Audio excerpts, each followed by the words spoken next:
ਸੋ ਅੱਜ ਆਪਾਂ ਇਸ ਵੀਡੀਓ ਦੇ ਵਿੱਚ ਗੱਲ ਕਰਾਂਗੇ ਰੀਆਰਡਰ ਪੈਰਾਗ੍ਰਾਫ ਦੀ। ਸੋ ਸਟੂਡੈਂਟ ਨੂੰ ਬਹੁਤ ਪ੍ਰੋਬਲਮ ਆਉਂਦੀ ਹੈ ਰੀਆਰਡਰ ਪੈਰਾਗ੍ਰਾਫ ਨੂੰ ਸੋਲਵ ਕਰਨ 'ਚ। ਸੋ ਸਟੂਡੈਂਟ ਦੇ ਬਹੁਤ ਸਾਰੇ ਮੈਸੇਜ ਆਏ ਸੀ ਕਿ ਰੀਆਰਡਰ ਪੈਰਾਗ੍ਰਾਫ ਦੀ ਕੋਈ ਟ੍ਰਿਕ ਜਾਂ ਕੋਈ ਮੈਥਡ ਦੱਸਿਆ ਜਾਵੇ ਜਿਸ ਨਾਲ ਉਹਨਾਂ ਨੂੰ ਅੱਗੇ ਕੋਈ ਪ੍ਰੋਬਲਮ ਨਾ ਆਵੇ। ਸੋ ਆਪਾਂ ਸਟਾਰਟ ਕਰਦੇ ਹਾਂ। So let's start with while on the Fahrenheit scale the freezing point of water is at 32 degree F and the boiling point is at 212 degree F। ਸੋ ਇਸ ਦੇ ਵਿੱਚ ਉਹਨਾਂ ਨੇ ਕਿਹਾ ਹੈ while ਤੋਂ ਮਤਲਬ ਕਿ ਇਸ ਦੇ ਵਿੱਚ ਕੰਪੈਰੀਜ਼ਨ ਦੀ ਗੱਲ ਕੀਤੀ ਹੋਈ ਹੈ। ਸੋ ਹਮੇਸ਼ਾ ਜਿਹੜੀ ਹੈ ਆਪਾਂ ਇੰਟਰੋਡਕਸ਼ਨ ਹੀ ਆਪਾਂ ਫਸਟ 'ਤੇ ਲਗਾਉਂਦੇ ਹਾਂ ਜਾਂ ਫਿਰ ਆਪਾਂ ਹਮੇਸ਼ਾ ਜਿਹੜਾ ਇਸ ਦੇ ਵਿੱਚ ਇੰਪੋਰਟੈਂਟ ਚੀਜ਼ ਕੀ ਹੈ ਕਿ ਆਪਾਂ ਫੋਕਸ ਕਰਦੇ ਹਾਂ ਸਟਾਰਟਿੰਗ ਪੁਆਇੰਟ 'ਤੇ ਜਾਂ ਫਿਰ ਇੰਟਰੋਡਕਸ਼ਨ ਜੋ ਇੰਟਰੋਡਿਊਸ ਕਰ ਰਿਹਾ ਹੋਵੇ ਸੈਂਟੈਂਸ ਨੂੰ। ਸੋ ਲਾਸਟ ਦੇ ਵਿੱਚ ਹਮੇਸ਼ਾ ਆਪਾਂ ਕੀ ਕਰਾਂਗੇ ਦ ਕਨਕਲੂਜ਼ਨ ਪਾਰਟ ਜਿਹੜਾ ਉਹ ਹਮੇਸ਼ਾ ਲਾਸਟ ਦੇ ਵਿੱਚ ਆਏਗਾ। ਨੈਕਸਟ ਇਹਦੇ ਵਿੱਚ ਕੀ ਆਪਾਂ ਦੇਖਦੇ ਹਾਂ ਕਿ ਇਨਫੋਰਮੇਸ਼ਨ ਜਿਹੜੀ ਇੰਟਰੋਡਕਸ਼ਨ ਅਤੇ ਕਨਕਲੂਜ਼ਨ ਦੇ ਵਿੱਚ ਆਉਂਦੀ ਹੈ। ਸੋ ਹੁਣ ਆਪਾਂ ਦੇਖਦੇ ਹਾਂ ਕਿ ਇਸ ਦੇ ਵਿੱਚ ਕੀ ਹੈ ਜਿਹੜਾ ਵਾਈਲ ਕੀ ਕਰ ਰਿਹਾ ਕੰਟਰਾਡਿਕਟ ਕਰ ਰਿਹਾ। ਇਸ ਦੇ ਵਿੱਚ ਉਹਨਾਂ ਨੇ ਬੋਲਿਆ ਵਾਈਲ ਮੀਨਸ ਬਟ ਕਿ ਔਨ ਦਾ ਫੈਰਨਹੀਟ ਸਕੇਲ ਬਟ ਜਿਹੜਾ ਫੈਰਨਹਾਈਟ ਸਕੇਲ ਹੈ ਉਹ ਕੀ ਕਰ ਰਿਹਾ ਉਹ ਦੱਸ ਰਿਹਾ ਕਿ ਉਹਦਾ ਫਰੀਜ਼ਿੰਗ ਪੁਆਇੰਟ ਹੈ ਜਿਹੜਾ ਵਾਟਰ ਦਾ ਉਹ ਇੰਨਾ ਹੈ ਅਤੇ ਬੋਇਲਿੰਗ ਪੁਆਇੰਟ ਜਿਹੜਾ ਇੰਨਾ ਹੈ।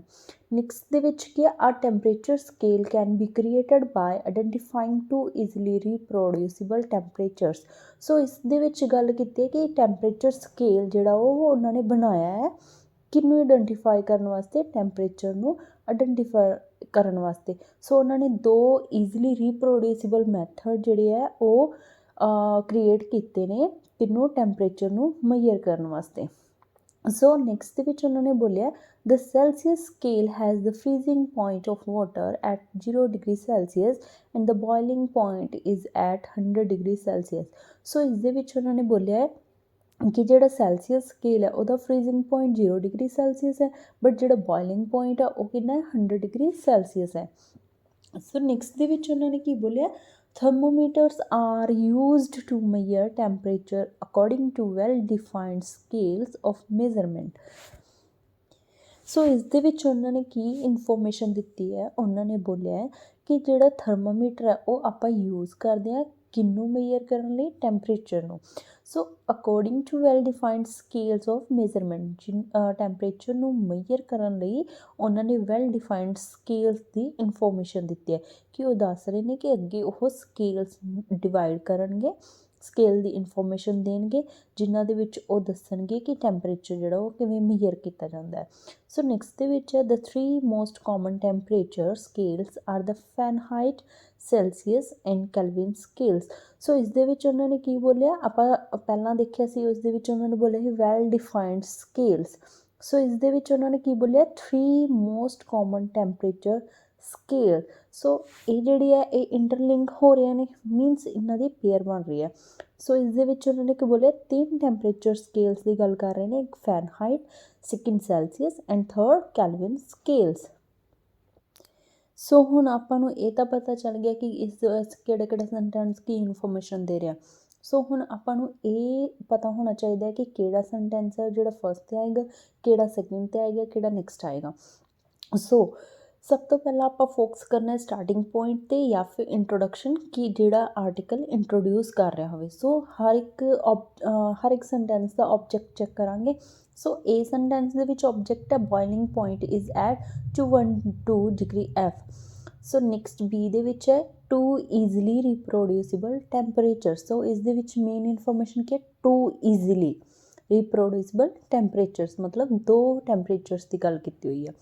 Next the Celsius scale has the freezing point. ਇਸ ਦੇ ਵਿੱਚ ਉਹਨਾਂ ਨੇ ਬੋਇਲਿੰਗ ਪੁਆਇੰਟ ਕੀ ਦੱਸਿਆ 100 ਡਿਗਰੀ ਸੈਲਸੀਅਸ। ਸੋ ਇਸ ਦਾ ਆਬਜੈਕਟ ਕੀ ਹੈ boiling point is at 100 degree Celsius. So next ਦੇ ਵਿੱਚ ਆਪਣਾ ਆਬਜੈਕਟ ਕੀ ਹੈ ਵੈਲ ਡਿਫਾਈਨਡ ਸਕੇਲਸ ਆਫ ਮੇਜ਼ਰਮੈਂਟਸ। ਸੋ ਇਸ ਦੇ ਵਿੱਚ ਕੀ ਹੈ ਵੈਲ ਡਿਫਾਈਨਡ ਸਕੇਲਸ ਮੀਨਸ ਜ਼ਿਆਦਾ ਸਕੇਲਸ ਦੀ ਗੱਲ ਕੀਤੀ ਹੈ। ਸੋ ਨੈਕਸਟ ਦੇ ਵਿੱਚ ਆਪਣਾ ਜਿਹੜਾ ਲਾਸਟ ਆਬਜੈਕਟ ਹੈ ਫੈਰਨਹਾਈਟ Celsius and Kelvin scales. So ਹੁਣ ਆਪਾਂ ਜਿਹੜਾ ਆਬਜੈਕਟ ਹੈ ਉਸਨੂੰ ਸਬਜੈਕਟ ਦੇ ਨਾਲ ਇੰਟਰਲਿੰਕ ਕਰਾਂਗੇ ਤਾਂ ਆਪਣੇ ਕੀ ਹੈ ਪੇਅਰਸ ਬਣ ਜਾਣਗੇ।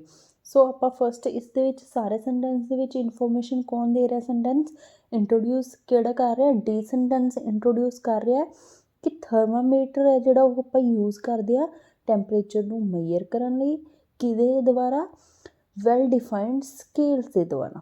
ਠੀਕ ਹੈ, ਹੁਣ ਵੈਲ ਡਿਫਾਈਨਡ ਸਕੇਲਸ ਆਬਜੈਕਟ ਹੈ, ਸੋ ਸਬਜੈਕਟ ਜਿਹੜਾ ਅੱਗੇ ਆਪਾਂ ਚੂਜ਼ ਕਰਾਂਗੇ ਉਸ ਦੇ ਵਿੱਚ ਸਬਜੈਕਟ ਦੇ ਵਿੱਚ ਸਕੇਲਸ ਦੀ ਗੱਲ ਹੋਣੀ ਚਾਹੀਦੀ ਹੈ।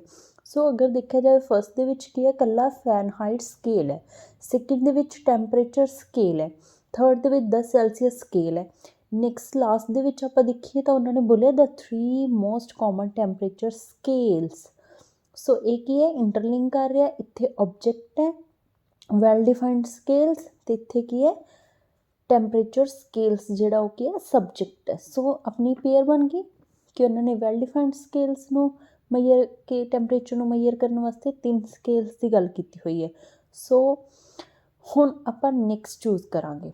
ਹੁਣ ਸੈਕਿੰਡ ਕੀ ਆਏਗਾ ਆਪਣਾ, the 3 most common temperature scales are the Fahrenheit, Celsius and Kelvin scales. So next ਹੁਣ ਕੀ ਹੈ, ਨੈਕਸਟ ਦੇ ਵਿੱਚ ਆਪਾਂ ਕੀ ਦੇਖਾਂਗੇ ਕਿ ਉਹਨਾਂ ਨੇ ਦੇਖੋ ਫਸਟ ਦੇ ਵਿੱਚ ਉਹਨਾਂ ਨੇ ਕੀ ਬੋਲਿਆ, ਵਾਇਲ ਔਨ ਦਾ ਫੈਰਨਹਾਈਟ ਸਕੇਲ, ਕਿ ਉਹਨਾਂ ਨੇ ਫੈਰਨਹਾਈਟ ਸਕੇਲ ਦੀ ਇਨਫੋਰਮੇਸ਼ਨ ਦਿੱਤੀ ਹੈ। ਸੀ ਸੈਂਟੈਂਸ ਦੇ ਵਿੱਚ ਉਹਨਾਂ ਨੇ ਬੋਲਿਆ ਦਾ ਸੈਲਸੀਅਸ ਸਕੇਲ। ਸੋ ਇਹ ਦੋਨੋਂ ਕੀ ਹੈ, ਇੰਟਰਲਿੰਕ ਕਰ ਰਹੇ ਨੇ, ਠੀਕ ਹੈ, ਕੌਂਟਰਡਿਕਟ ਹੈ। ਸੋ ਨੈਕਸਟ ਦੇ ਵਿੱਚ ਉਹਨਾਂ ਨੇ ਕੀ ਬੋਲਿਆ, a temperature scale can be created by identifying 2 easily reproducible temperature. So ਇਹਦਾ ऑब्जेक्ट की है two easily reproducible temperatures. So subject की है a temperature scale can be created. So temperature scale बनाया है। हुण इहदे विच आपां स्केल्स की गल कर ली। सो आपां अगे देखांगे कि फैरनहाइट स्केल जिहड़े है फैरनहाइट स्केल ਉਹਦਾ ਅੱਗੇ ਉਹ ਕਿਵੇਂ ਮਤਲਬ ਮੈਜ਼ਰ ਕਰਦੇ ਆ, ਸੈਲਸੀਅਸ ਦੇ ਦੁਆਰਾ ਆਪਾਂ ਟੈਂਪਰੇਚਰ ਨੂੰ ਕਿਵੇਂ ਮੈਜ਼ਰ ਕਰਦੇ ਆ। ਸੋ ਕੈਲਵਿਨ ਸਕੇਲਸ ਦੇ ਦੁਆਰਾ ਕਿਵੇਂ ਮੈਜ਼ਰ ਕਰਦੇ ਆ। ਸੋ ਇਹਦੇ ਵਿੱਚ ਬੀ ਸੈਂਟੈਂਸ ਦੇ ਵਿੱਚ ਉਹਨਾਂ ਨੇ ਇਨਫੋਰਮੇਸ਼ਨ ਦਿੱਤੀ ਹੈ ਕਿ ਆਪਾਂ 2 ਸਕੇਲ ਜਿਹੜੇ ਹੈ ਉਹ ਆਪਾਂ ਯੂਜ਼ ਕਰਦੇ ਹਾਂ ਟੈਂਪਰੇਚਰ ਨੂੰ ਮੈਜ਼ਰ ਕਰਨ ਲਈ। ਸੋ ਫਸਟ ਵਨ ਆਪਾਂ ਕੀ ਹੈ, ਵਾਇਲ, ਜਿਹੜਾ ਵਾਇਲ ਹੈ ਉਹ ਆਪਾਂ ਨਹੀਂ ਲਗਾਵਾਂਗੇ ਕਿਉਂਕਿ ਇੱਥੇ ਕੀ ਹੈ ਫੈਰਨਹਾਈਟ ਸਕੇਲ ਤੋਂ ਪਹਿਲਾਂ ਕਿਸੇ ਚੀਜ਼ ਦੀ ਇਨਫੋਰਮੇਸ਼ਨ ਦਿੱਤੀ ਹੋਏਗੀ। ਸੋ ਇਸ ਦੇ ਵਿੱਚ ਕੀ ਹੈ, ਇੱਕ ਸੈਲਸੀਅਸ ਸਕੇਲ, ਦ ਸੈਲਸੀਅਸ ਸਕੇਲ ਦਾ ਫਰੀਜ਼ਿੰਗ ਪੁਆਇੰਟ ਉਹਨਾਂ ਨੇ ਦੱਸਿਆ ਕਿ ਵਾਟਰ ਦਾ ਜਿਹੜਾ ਫਰੀਜ਼ਿੰਗ ਪੁਆਇੰਟ ਹੈ ਉਹ 0 ਡਿਗਰੀ ਸੈਲਸੀਅਸ ਹੈ ਐਂਡ ਬੋਇਲਿੰਗ ਪੁਆਇੰਟ ਕੀ ਹੈ 100 ਡਿਗਰੀ ਸੈਲਸੀਅਸ। ਸੋ ਨੈਕਸਟ ਦੇ ਵਿੱਚ ਆਪਾਂ ਜਦੋਂ ਵੀ ਕੋਈ ਅੱਗੇ ਇਨਫੋਰਮੇਸ਼ਨ ਮਤਲਬ ਆਪੋਜ਼ਿਟ ਇਨਫੋਰਮੇਸ਼ਨ ਦੇਣੀ ਹੁੰਦੀ ਹੈ ਤਾਂ ਉਹਦੇ ਲਈ ਆਪਾਂ ਯੂਜ਼ ਕਰਦੇ ਹਾਂ ਵਾਇਲ, ਬਟ, ਹਾਊਐਵਰ। ਸੋ ਇਹਨਾਂ ਨੇ ਯੂਜ਼ ਕੀਤਾ while on the Fahrenheit scale the freezing point of water is at 32 degree F and the boiling point is at 212 degree Fahrenheit। So B तो पहला बाद आप की लगावांगे the Celsius scale and last आप की चूज करांगे while on the Fahrenheit scale. So आप की है स्टार्टिंग पॉइंट ते फोकस किया सी जिसदे विच आप थर्मोमीटर यूज़ किया है उसकी इनफॉर्मेशन दी है। सो लास्ट अपने की है कनकलूजन पार्ट है, कनकलूजन की है कि while on the Fahrenheit scale जिहड़ा है, ठीक है। नैक्सट ਆਪਾਂ ਇਸ ਦੇ ਵਿੱਚ ਇੰਟਰੋਡਕਸ਼ਨ ਤੇ ਕਨਕਲੂਜਨ ਦੇ ਵਿੱਚ ਜਿਹੜੇ ਆਪਾਂ ਮਿਡਲ ਤੇ ਜੋ ਚੀਜ਼ ਚੂਜ਼ ਕੀਤੀ ਹੈ ਇਨਫੋਰਮੇਸ਼ਨ ਉਹ ਕੀ ਆਪਣੀ ਦ 3 ਮੋਸਟ ਕਾਮਨ ਟੈਂਪਰੇਚਰ। ਉਸ ਤੋਂ ਬਾਅਦ ਆਪਾਂ a temperature scale can be created by identifying 2 easily reproducible temperatures ਦੀ ਗੱਲ ਕੀਤੀ ਹੈ। ਉਸ ਤੋਂ ਬਾਅਦ ਲਾਸਟ ਤੇ ਆਪਾਂ ਕਾਹਦੀ ਗੱਲ ਕੀਤੀ ਹੈ ਕਿ ਦ ਸੈਲਸੀਅਸ ਸਕੇਲ, ਠੀਕ ਹੈ, has the freezing point of water ਕਿ ਇੰਨਾ ਹੈ। ਸੋ ਕਿਵੇਂ ਲੱਗੀ ਤੁਹਾਨੂੰ ਵੀਡੀਓ? ਸੋ ਕਮੈਂਟ ਜ਼ਰੂਰ ਦੱਸਿਓ।